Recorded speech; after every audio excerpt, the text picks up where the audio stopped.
बिस्मिल्लाहिर्रहमानिर्रहीम। मेरे चैनल पे खुश आमदीद। छोड़ो इसे, ये हमारा शिकार है। इसे किसी मर्दाना आवाज़ पर इज़्ज़ा ने ख़ुद को इससे बचाने की कोशिशें दम तोड़ गई। ज़ुहान ने उसे अपनी बाहों से आज़ाद करके अपने साथ खड़ा किया था। एक तो इतनी तेज़ बारिश, ऊपर से मौजूदा हालात, खौफ से इज़्ज़ा थर थर काँप रही थी।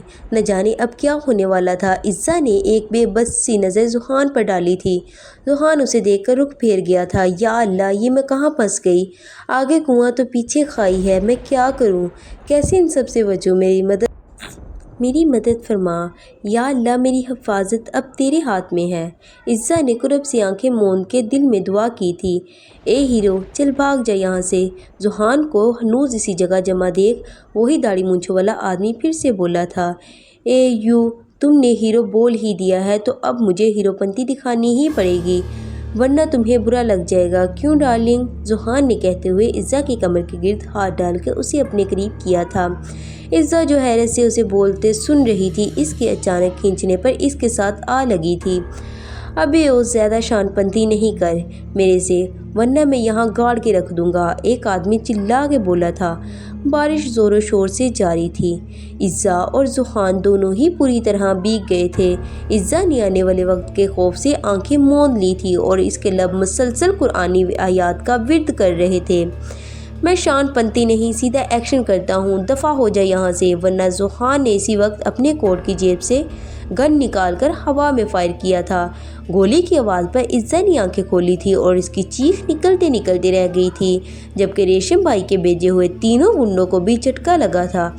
उन्हें किसी सड़क चलते राहगीर से ऐसी तवक्का ना थी। अभी हवाई फायर था, अगली गोली तेरे सीने में उतारूंगा। ज़ुहान ने कहते ही सामने गन की तो वो तीनों आदमी जो कि जान बचाकर भागने लगे थे, ज़ुहान की आवाज़ पर रुके थे। ये अब मेरी मलकियत है, इसलिए रेशम भाई को बता देना ज़ुहान खान से पंगा ना ले। ज़ुहान की आखिरी बात सुनते ही वो लोग उल्टे पैर वहाँ से भाग गए थे। ज़ुहान अब इज़्ज़ा की तरफ मुतवज्जा हुआ था। इज़्ज़ा जो कि गुमसुम सी खड़ी थी फ़ौरन होश में आई। उसे अब समझ आया था ज़ुहान ने वो हरकत क्यों की थी। शुक्रिया, मैं तुम्हें गलत समझ बैठी थी। इज़्ज़ा ने फ़ौरन शर्मिंदा से होते हुए इसका शुक्रिया अदा किया तो ज़ुहान मुस्कुराया था। समझी तो तुम बिल्कुल ठीक थी। खैर, ज़ुहान की बात पर इज़्ज़ा ने हैरत से इसकी जानिब देखा था। क्या मतलब, इज़्ज़ा ने पूछा। कुछ नहीं। कौन हो तुम और यहाँ क्या कर रही हो? ये रेशम के लोग तुम्हें कैसे जानते हैं? ज़ुहान ने पूछा तो इज़्ज़ा रो दी। अभी ओ मिस मुसीबत, मुझसे ये ड्रामा नहीं बर्दाश्त होता, इसलिए सीधा सीधा बताओ तुम कौन हो ताकि मैं मदद कर सकूं, वरना मेरा इरादा बदल गया तो तुम्हें मुश्किल हो जाएगी। ज़ुहान ने इसके होशरुबा हुस्न से नज़रें चुराते हुए कहा था। इज़्ज़ा को चुप लग गई थी। अच्छा, यहाँ से चलो फ़िलहाल, ये जगह ठीक नहीं, ज़ुहान ने कहा तो इज़्ज़ा इसके साथ चल दी। बारिश की वजह से वो दोनों पूरी तरह भीग गए थे। ये कौन सी जगह है? इज़्ज़ा ने गाड़ी में बैठे हुए पूछा था। वो ये भी भूल गई थी कि वो इस वक्त किसी अजनबी के साथ है। ये चित्राल का इलाका है, मगर ये आबादी से काफ़ी दूर है। ज़ुहान सामने देखते हुए इसे जवाब दिया। क्या ये तो सिंध से बहुत दूर है ना? मैं कहाँ हूँ? इज़्ज़ा ने अजीब से अंदाज में पूछा तो ज़ुहान ने हैरत से इसकी जानिब देखा। तो मैडम, तुम क्या मरीख पर हो? ये सिंध नहीं, खैबर पख्तूनख्वा है और तुम इस वक्त सिंध से बहुत दूर हो। बेवकूफ़ लड़की, ज़ुहान बड़बड़ाया था। मुझे प्लीज़ मेरे घर छोड़ आओ, मेरी चच्ची मुझे जान से मार देंगी। प्लीज़ मुझे वापस छोड़ आओ। इज़्ज़ा फिर से रोने लगी थी। बस खामोश, मेरा दिमाग ख़राब करने की ज़रूरत नहीं। सिंध कोई दो गली छोड़ तीसरी गली में नहीं कि तुम्हें वहाँ छोड़ आऊँ। जब इतना डर लगता है तो अकेली घर से निकली ही क्यों थी? अब चुप करके बैठो, मैं तुम्हें स्टेशन छोड़ दूँगा। इसके बाद तुम जानो, तुम्हारा काम जाने। समझी तुम? ज़ुहान ने ना जाने क्यों चिढ़ गया था। देखो, मैं यहाँ अकेली हूँ और किसी को नहीं जानती। तुम मुझे अच्छे इंसान लग रहे हो, मेरी मदद करो प्लीज़, इज़्ज़ा ने रोते हुए कहा। और मुझे कितना जानती हो बीबी, अभी तो मैं तुम्हें घटिया लग रहा था, अब मैं अच्छा हो गया। ज़ुहान ने तंज़िया अंदाज में कहा तो इज़्ज़ा सर झुका गई थी। ٹھیک ہے پر میں اس وقت کہاں جاؤں؟ عزا نے کہا تو ذوحان نے بنا کچھ کہے گاڑی سٹارٹ کی تھی۔ سارا راستہ خاموشی سے کٹا تھا اور اگلی 20 منٹ بعد وہ ایک فارم ہاؤس کے اندر داخل ہوئے تھے۔ یہ کہاں لے آیا ہے مجھے یہ شخص؟ کہیں میں نے کوئی غلط فیصلہ تو نہیں کیا؟ اس پہ یقین کر کے عزا نے دل میں سوچا تھا یہ میرا فارم ہاؤس ہے، آج رات تم یہیں رک سکتی ہو، کل صبح میں تمہیں اسٹیشن چھوڑ آؤں گا۔ ذوحان کہتے ہوئے گاڑی سے باہر نکلا تھا۔ عزا بھی اس کے پیچھے ہی تھی۔ بارش رکی تھی مگر موسم کافی سرد تھا۔ ٹھنڈی ہوا نے عزا کو ٹھٹھرنے پر مجبور کر دیا تھا۔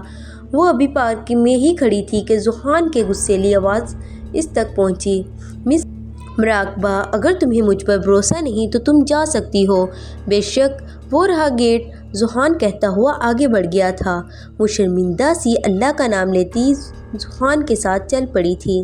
یہ تمہارا روم ہے، کسی چیز کی ضرورت ہو تو مجھ سے کہہ سکتی ہو، یہ 3 روم چھوڑ کے میرا روم ہے۔ ذوحان اسے ایک روم دکھاتے ہوئے بولا تو عزا نے سر ہلانے پر اکتفا کیا تھا، جبکہ ذوحان اسے روم دکھا کر واپسی کے لیے مڑ گیا تھا۔ اسے کمرے میں داخل ہوئی تو اس نے دل ہی دل میں ذوحان کے ذوق کو سراہا تھا۔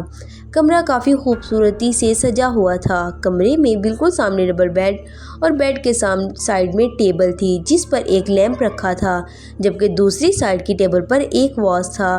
بیڈ کی دائیں جانب ایک گلاس ونڈو تھی جس سے باہر کا منظر صاف نظر آتا تھا، جبکہ بیڈ کے بائیں جانب دیوار پر کیپ بورڈ تھا، ساتھ ہی ڈریسنگ ٹیبل تھی۔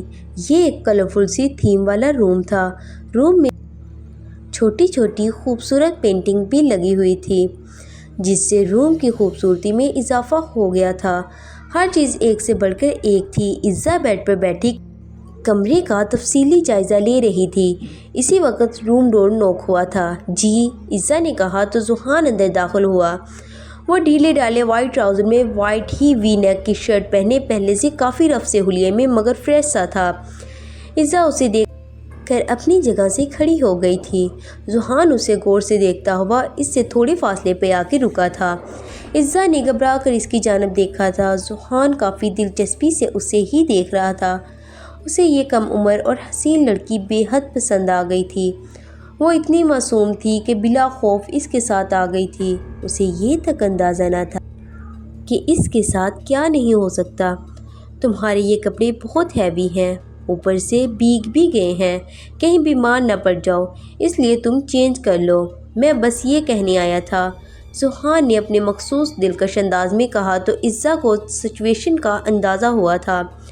اسے ریشم بائی نے بہت ڈرا دھمکایا تو اس نے بالآخر یہ برائڈل ڈریس پہن لیا تھا جو کہ اس کے نازک سی جان کے لیے واقعی ہیوی تھا، مگر اپنے آپ کو ان درندوں کے چنگل سے نکالنے کے لیے وہ وہاں سے بھاگتے وقت ساری باتیں بھول گئی تھی۔ بس یاد تھا تو وہاں سے بچ نکلنا، اور وہ کامیاب بھی ہو گئی تھی۔ میرے پاس کپڑے نہیں ہیں، عزا نے سر جھکا کر جواب دیا تھا۔ او آئی سی، ذوحان نے پرسوچ انداز میں کہا تھا۔ نو پرابلم، تم میرے کپڑے دیکھ لو، کچھ نہ کچھ تو ضرور مل جائے گا تمہیں پہننے کے لیے۔ فی الحال تو یہی حل ہے، اس لائن میں تیسرے والا روم میرا ہے، تم جا کے دیکھ لو، میں کچھ کھانے کا انتظام کرتا ہوں۔ ذوحان نے اس کی طرف دیکھ کر کہا تو عزا نے تذبذب کے عالم میں اسے دیکھا تھا۔ واٹ؟ ذوحان نے ابرو جھکا کر پوچھا تھا۔ کچھ نہیں، عزا نے کہہ کر سر جھکا لیا۔ وہ سر جھکائے کھڑی ذوحان جیسے حسن پرست شخص کے لیے سرتاپا امتحان بنی ہوئی تھی۔ اب اسے خود بھی سردی لگنے لگی تھی، اس لیے اس نے ذوحان کی بات ماننے کا سوچا تھا۔ ذوحان چلتا ہوا اس کے قریب آیا تھا۔ عزا نے سر اٹھا کر اس کی جانب دیکھا تو ذوحان نے اسی وقت ایک جھٹکے سے اسے خود سے قریب کیا تھا۔ عزا نے سہم کر اس کی جانب دیکھا۔ پلیز مجھے چھوڑ دو، میں نے کیا بگاڑا ہے تمہارا؟ عزا بے بسی سے رو دی تھی۔ سب کچھ پکار کر بھی پوچھ رہی ہو کیا بگاڑا ہے؟ کمال ہے، ذوحان بولا تو اس کی سانسوں کی تپش عزا کو اپنے چہرے پر محسوس ہوئی تھی۔ اسے لگا جیسے وہ کچھ دیر مزید اس کی آہنی گرفت میں رہی تو ڈہ جائے گی۔ دیکھو مس بیوٹی، میں نے تمہاری مدد کے لیے حامی بھر لی ہے، اب تم میرا امتحان مت لو، کیونکہ اس سے زیادہ میں اچھا نہیں بن سکتا، because I am a bad boy. Zohan کہتا ہوا اس کے ہونٹوں کے نیچے کی تل کی جانب جھکا تھا۔ اگر آپ کو ایسی ہی سٹوریز پسند ہیں تو آپ میرے یوٹیوب چینل کو سبسکرائب کر کے ایسی ہی ہارر، رومانٹک اور ناول سٹوریز سن سکتے ہیں۔